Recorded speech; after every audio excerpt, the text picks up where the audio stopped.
We've forgotten how to be genuinely proud of our great countries, both America and the United Kingdom, two of the greatest countries in the world. It's almost like every day now, somebody somewhere, normally on the left, the woke left, is queuing up to find a reason to hate the countries and their histories.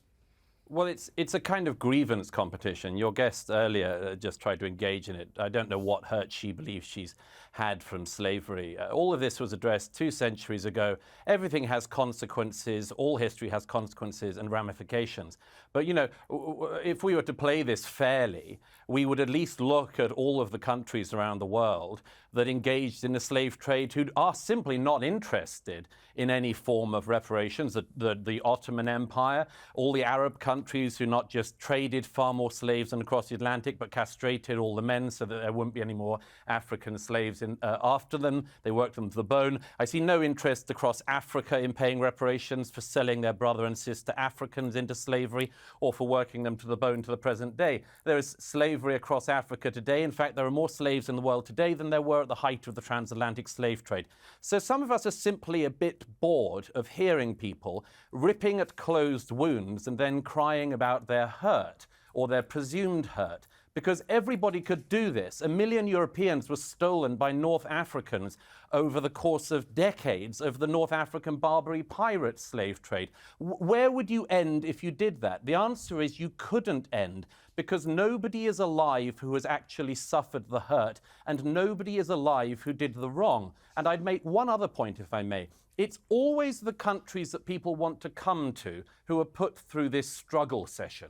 Britain, like America and France, are the most desired destinations for migrants worldwide and have been for centuries. Why is that? It's not because we're racist, it's because we're better. It's because we're good. It's because when we see racism, we actually call it out and recognize it as a sin. Try finding that across Africa. Try finding that across the Middle East or in China. Nobody would hear. So what we have is a situation where the more virtuous countries are presented as the worst countries. It's sick, and most of us are tired of it.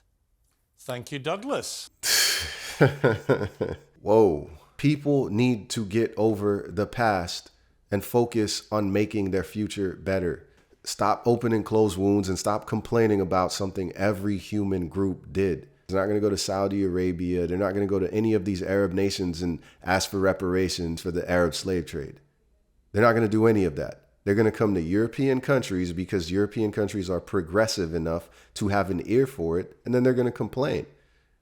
Just get over it, man. Like, move on. It was a horrible thing that humans did. You don't ever hear these people complaining about the slavery taking place in Africa, the slavery taking place in the Arab nations, the slavery taking place all over the world. You don't ever hear any gripes about it. But they go to these European countries and then they complain because Europeans have an ear for it. Hi guys, if you're enjoying this video, don't forget to like and subscribe. And check out my channel for content just like this.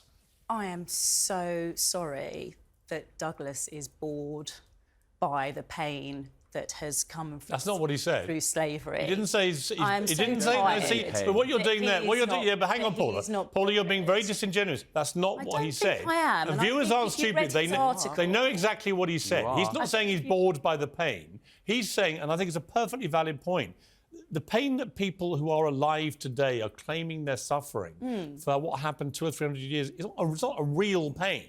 They're not the ones who suffered what was going on 200 or 300 years ago.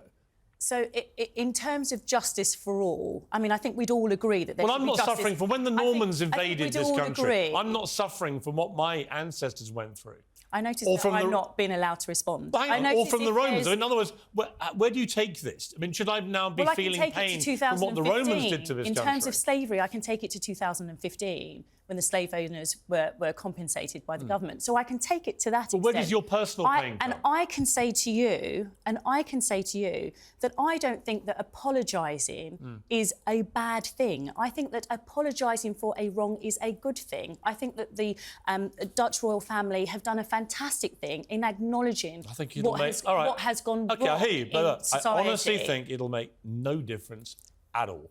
Yeah, they don't just want an apology. If it was simply an apology, this would have been done a long time ago. This would have been over with a long time ago. They don't just want an apology. They want power. She's being so disingenuous. They don't want an apology. What they want is for a struggle session. That's what they want. They want a struggle session. And even if they got it, they still wouldn't be happy. They don't care about, this is a bunch of virtue signaling. They don't actually care about slavery happening. What makes it so sickening is that they're exploiting the horrific things that happened to their ancestors just so they can get some resources and wealth now. Instead of living up to the sacrifices that they made, they'd rather sit here and ask for goodies. But anyways, that's a video. Let me know what you guys think. Make sure to like and subscribe, and I'll see you guys later. Peace.